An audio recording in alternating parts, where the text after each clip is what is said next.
है guys, hello to everyone. और आज हम बात करने वाले हैं that is about the Rutherford का मॉडल। तो रदरफोर्ड ने क्या किया था कि एक गोल्ड फॉइल ले ली थी, ठीक है, एक सोने की फॉइल ले ली थी, गोल्ड फॉइल ले ली थी। उसकी जो साइज थी वो थी 100 नैनोमीटर, 100 nm इसकी साइज थी। साइज को याद रखना, इसको नोट करते जाना, क्वेश्चन यहाँ से बन सकता है। कौन सी फॉइल ली? तो गोल्ड फॉइल, यहाँ से भी क्वेश्चन बन सकता है। तो उन्होंने क्या किया कि गोल्ड फॉइल, एक सोने का टुकड़ा ले लिया था, सोने की एक फॉइल ले ली थी। इस पर क्या किया था कि उन्होंने अल्फा पार्टिकल को गिराया था। कौन से पार्टिकल को गिराया था? अल्फा पार्टिकल को इस सोने की फॉइल पर गिराया था। तो फॉर एग्जांपल ये बॉक्स ले लिया, ठीक है, इस बॉक्स में हमारा है अल्फा पार्टिकल, इस बॉक्स से निकलेगा। तो इस अल्फा पार्टिकल से जो, इस बॉक्स से जो अल्फा पार्टिकल निकला उसको सोने की फॉइल पर गिराया। तो उन्होंने इस एक्सपेरिमेंट में पाया, कि कुछ रे तो डायरेक्ट पास हो गई थी, कुछ रे तो डायरेक्ट पास होकर इसके अंदर चली गई थी, ठीक है। कुछ रे क्या, बहुत सारी, बहुत ज़्यादातर जो रे थी वो अंदर पास होके चले गई।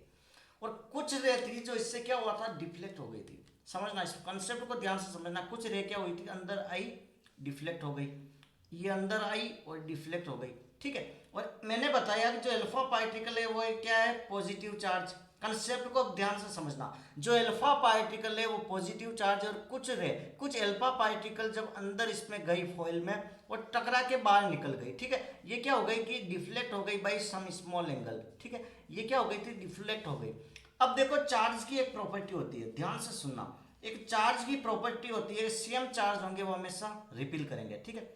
ये क्या करेंगे, एक दूसरे से दूर भागेंगे, ये क्या करेंगे, रिपील करेंगे, ठीक है। और ये कह रहा है कि जो अपोजिट चार्ज की बात करता हूँ, कह रहा है अपोजिट चार्ज की बात करता हूँ, एक ले लिया मैंने पॉजिटिव, एक ले लिया नेगेटिव, तो दोनों क्या करेंगे, दैट इज द अट्रैक्ट, एक दूसरे को क्या करेंगे, अट्रैक्ट करेंगे, वो एक दूसरे की तरफ आकर्षित होंगे। तो क्या हो रहा है, मैंने यहाँ पर लिया that is the alpha positive charge, और यहाँ पर आकर रिफ्लेक्ट बैक हो गया, डिफ्लेक्शन हो गया, मतलब ये पीछे आ गया, मतलब यहाँ पर कुछ ना कुछ पॉजिटिव चार्ज है, तभी तो उसको देख के भागा। इसको क्रॉस करने की इसकी हिम्मत नहीं हुई, ये इसको भाग गया देखकर। तो इसने कहा था कि यहाँ पर भाई कुछ ना कुछ पॉजिटिव चार्ज होता है, ठीक है, यहाँ पर कुछ ना कुछ पॉजिटिव चार्ज होता है, ये फंडा क्लियर है। और 20,000 रे में एक रे ऐसी थी, समझना कितनी, 20,000, 20,000 रे में एक रे ऐसी थी, वो 180 डिग्री से डिफ्लेक्ट हुई, मतलब ये गई और अंदर गई और वापस आ गई, मतलब 180 डिग्री से रिफ्लेक्ट हुई थी, दैट इज न्यूक्लियस। इसने माना कि जो रे 180 डिग्री से रिफ्लेक्ट हुई, मतलब वहां पर कोई ना कोई न्यूक्लियस प्रेजेंट होता है। क्लियर है, रदरफोर्ड का फंडा पता चल गया कि इन्होंने कौन सी गोल्ड फॉइल ली थी, ठीक है। अल्फा पार्टिकल जिनका पॉजिटिव चार्ज है उन पर गिराया, तो इन्होंने कहा था बहुत सारी रे तो इससे पास होके चली गई, लेकिन इसने कहा कुछ रे डिफ्लेक्ट हो गई, और डिफ्लेक्ट होने का कारण क्या है कि पॉजिटिव चार्ज प्रेजेंट होगा, और पॉजिटिव पॉजिटिव एक दूसरे को क्या करेगा, रिपील करेगा, एक दूसरे से दूर भागेगा। क्लियर है, ओके।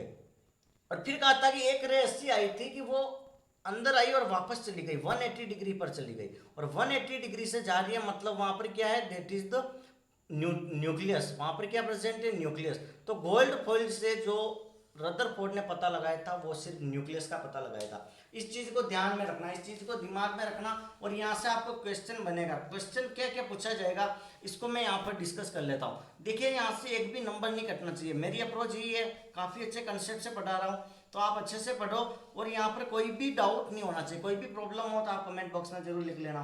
तो आपको क्वेश्चन पूछा जाएगा कि प्रोटॉन की खोज किसने की, ठीक है, न्यूट्रॉन की खोज किसने की थी, और इलेक्ट्रॉन की खोज किसने की थी। क्लियर है, प्रोटॉन, न्यूट्रॉन और इलेक्ट्रॉन की खोज किसने की थी। तो जो इलेक्ट्रॉन की खोज की थी उन साइंटिस्ट का नाम है जे जे थॉमसन। क्या नाम है, जे जे थॉमसन। और जो प्रोटॉन की खोज की है, कई बार आप गलत तुक्का लगा देते हो, that is the James Chadwick. Proton की खोज की थी उस बंदे का नाम है that is the Rutherford. Rutherford ने प्रोटॉन की खोज की थी, और वो एक्सपेरिमेंट दूसरा था। गोल्ड फॉइल से तो इन्होंने किसका पता लगाया था कि न्यूक्लियस प्रेजेंट होता है, और जो न्यूट्रॉन की खोज की थी वो था जेम्स चैडविक।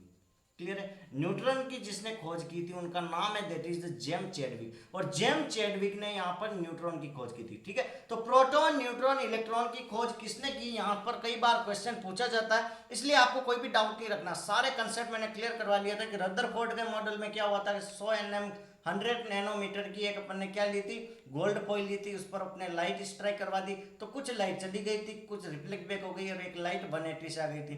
तो उससे इनको न्यूक्लियस का अंदाज हो गया कि यहाँ पर न्यूक्लियस प्रेजेंट होता है। तो प्रोटॉन न्यूट्रॉन इलेक्ट्रॉन के बारे में जो रिसर्च की थी, कौन कौन ने रिसर्च की थी, सारा मैंने आपको क्लियर कर लिया। तो इससे ज्यादा आपको इस टॉपिक से कोई भी क्वेश्चन नहीं मिलेगा। क्लियर है? Thank you so much. Channel को लाइक शेयर सब्सक्राइब जरूर कर दे और कोई और कौन सा टॉपिक समझ में नहीं आ रहा कमेंट बॉक्स में मुझे जरूर बता दे। Thank you.